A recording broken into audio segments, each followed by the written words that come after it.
আজকে এই সকাল ৮টার মধ্যে যারা আমরা সংবাদ পেয়েছি, গাজীপুর মৌজায় একটি বাড়িতে দীর্ঘদিন থেকে নাকি এইভাবে একটি ঘোড়া জব করে আর মাংস ঢাকাতে পৌঁছানো হয় এবং এর ফলে যে মাংস পৌঁছানো হচ্ছে এইটা দীর্ঘদিন থেকে করার ফলে এই অপরাধীরা আরও অন্য কোনো জায়গায় এরকম কোনো তাদের শেল্টার থাকতে পারে বা এরকম কার্যক্রম থাকতে পারে।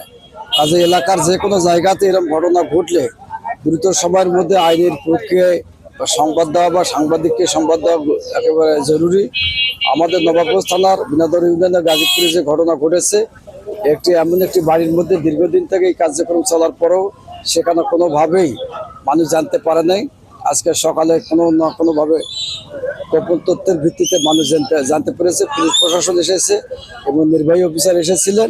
এটা একটা ন্যাক্কারজনক ঘটনা এবং এভাবে যদি চলতে থাকে, মানুষের খাদ্যের জায়গাটাও যদি নিরাপদ না থাকে, তাহলে মানুষ কিভাবে খাদ্য খাবে এবং মাংস খাওয়ার প্রতি মানুষের একটা অনীহা এবং মানুষের একটা ঘৃণার সৃষ্টি হচ্ছে। এই বিষয় আইন প্রক্রিয়ায় যথাযথ ব্যবস্থা গ্রহণের জন্য বিশেষভাবে উন্নত করা যাচ্ছে। আমরা নবাবগঞ্জের গাজীপুর নামক জায়গায় একটি পরিত্যক্ত খামারের মধ্যে ঘোড়া পেয়েছি, 6টা ঘোড়া পেয়েছি, যেটা হচ্ছে আমরা জবাই করা দেখেছি এবং চামড়া তারা এটা চামড়া অপসারণ করেছে।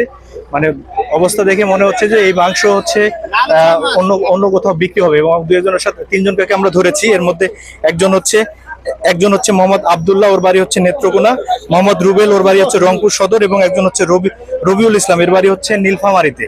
তো আমরা তাদের সাথে কথা বলে যেটা মনে হয়েছে যে এখানে যে মাংস ঘোড়ার যে মাংসটা হয়, এই মাংসটা হচ্ছে ঢাকায় নিয়ে যাওয়া হয়, ঢাকায় বিভিন্ন জায়গায় হচ্ছে তারা সাপ্লাই দেয়, কথা বলে আমার মনে হচ্ছে। তো এটা হচ্ছে আমাদের আইন অনুযায়ী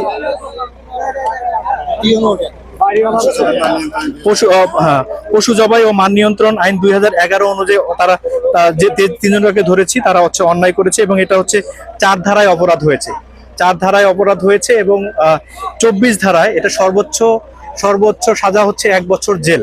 আমরা তাদেরকে 1 বছর জেল দিচ্ছি।